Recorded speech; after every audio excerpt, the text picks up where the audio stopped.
So, more practice on finding trig ratios. They tell us we're at a rotation angle of 240 degrees. So, draw some axes, figure out where you are.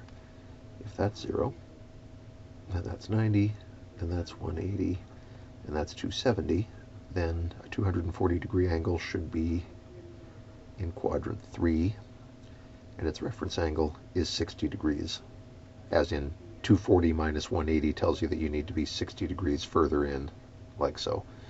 Now, what do we know about this triangle? If it's 60 there, it's 30 up here at the point. The 30 goes next to the root 3, which should be negative.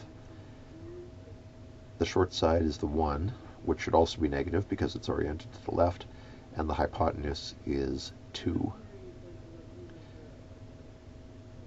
So,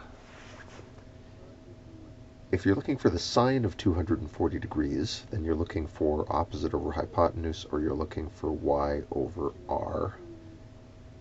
From this perspective, y over r means negative root 3 over 2.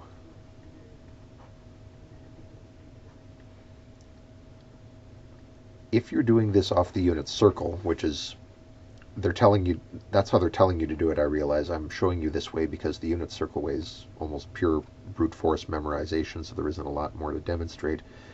But on the unit circle, this point would have the coordinates minus 1/2, comma, minus root 3 over 2.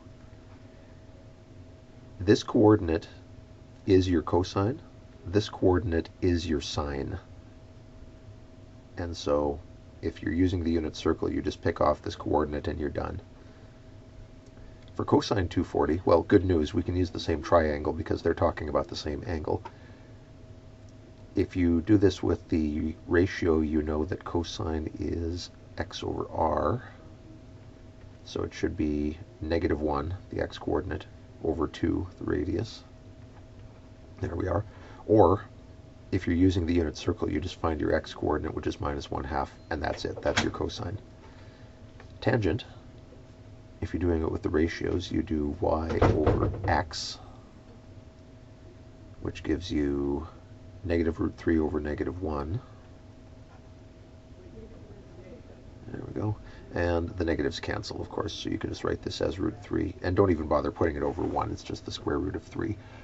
Or, if you want to do it using the unit circle, you have to know that the tangent of 240 equals the sine of 240 divided by the cosine of 240, which means the sine is minus root 3 over 2.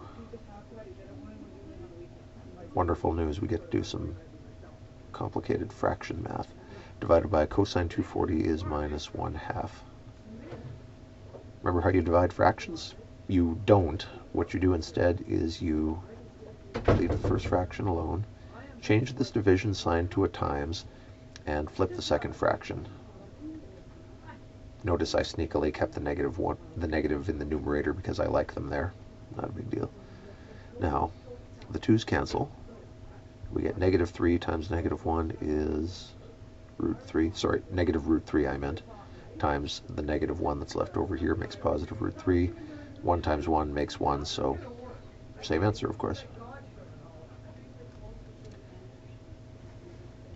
So for all of these questions, every single one, you can use the unit circle or you can use the special triangles. Both ways work fine. I prefer the special triangles because I find it's less to memorize, but then you need to be able to picture these triangles in your head and to rotate them in your head so you can fit them in whatever orientation is required. The unit circle takes that requirement away from you, but then again, it is a lot of numbers and they're kind of similar looking, which can make them trickier to memorize. So you know yourself, you know if you're better at visualizing or at just raw memorization. Pick whichever one works better for you.